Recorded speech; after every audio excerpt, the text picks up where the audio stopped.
আসসালামু আলাইকুম, আমার নাম মেরাজ রহমান। আমি গ্রুপ 2 এর পক্ষ থেকে এসেছি।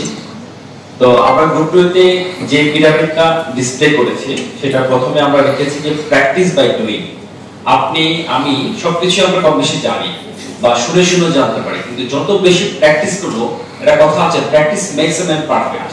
যত প্র্যাকটিস করব তত শিখতে পারবো। দেন আমরা একটি ডিসকাশন। আমি প্র্যাকটিস করেছি, আমি জানি কিভাবে একটা গাড়ি ড্রাইভ করতে হয়। তারপর ডিসকাশন যদি আমি করি, সে ফর एग्जांपल আমি গ্রুপ 1 সাথে ডিসকাশন করলাম যে এই গাড়িটা আরো কিভাবে স্পিড ওয়েতে চালানো যায়। যত বেশি ডিসকাশন করব তার কাছ থেকে আমি পরামর্শ নিতে পারবো।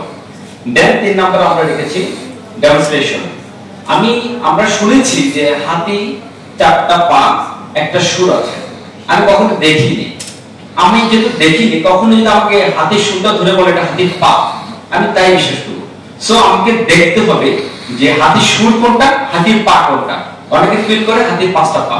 সো যত আমরা দেখতে পারবো সেটা আমি আরো বেশি লার্ন করতে পারবো। দেন আমরা দেখেছি অডিও এন্ড ভিজুয়াল। আমি অডিওটা যখন আমি শুনবো, এক হচ্ছে আমি দেখছি, আরেকটা হচ্ছে আমি কারোর কাছে শুনছি। আমার কথা আমি যেমন নিজের মধ্যে অনুধাবন করছি, আর আরেকজন বললে আমার ভিতরে সেটা গেঁথে যায়। লাইক আমরা অনেক সময় অনেক জায়গাতে ট্রেনিং নিতে যাই, আমি জানি এটা কিভাবে করতে হয়, এটার মধ্যে কি আছে, তারপরও যদি তৃতীয় বা দ্বিতীয় কোনো ব্যক্তি আমাকে বলে, সেটা আমার ভিতরে আরো বেশি গেঁথে যায়। তারপর হচ্ছে লেকচার। লেকচারটা আমরা উপরে রাখার একটা কারণ ছিল যে আমাকে আগে জানতে হবে, তাই লেকচার দিতে হবে। আমি যে আগে লেকচার দেওয়া শুরু করে দেন জ্ঞান অর্জন করতে পড়ে যাই, তাহলে আমি ভুল লেকচার দিতে পারি। সো আমি যত বেশি লেকচার দিব জানার পরে, ডেফিনেটলি আগে জানতে হবে। যত বেশি লেকচার দিব, বলতে বলতে যেমন বক্তা হয়, গাইতে গাইতে গায়ক হয়, যত বেশি বলবো অত আমি শিখতে পারবো। সো লেকচারটা আমরা রেখেছি। তারপর হচ্ছে টিচ আদার। আমরা যে আগে বলেছিলাম যে আগে আমাকে জানতে হবে।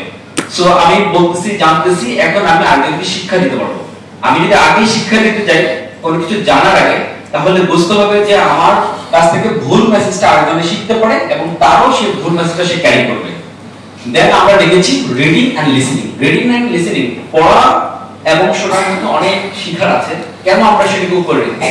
তার কারণটা হচ্ছে আমি বই, অনেক বাজারে বই আছে, আমি জানি এই বইটা গ্রামারের বইটা পড়লে ইংলিশে আর কোনো কিছু মানে আমার শিখার বাকি থাকবে না। আমার কয়জন বইটা পড়তে পারে? তাই অবশ্যই বই পড়লে জানা যাবে, বই পড়লে শিখা যাবে, কিন্তু বইটা হচ্ছে শিখার একেবারে কম একটা অংশ, যেটা বই পড়েই শুধু শিখা যায়। তাই এটা আমরা টপে দিচ্ছি। সো ধন্যবাদ, থ্যাংক ইউ।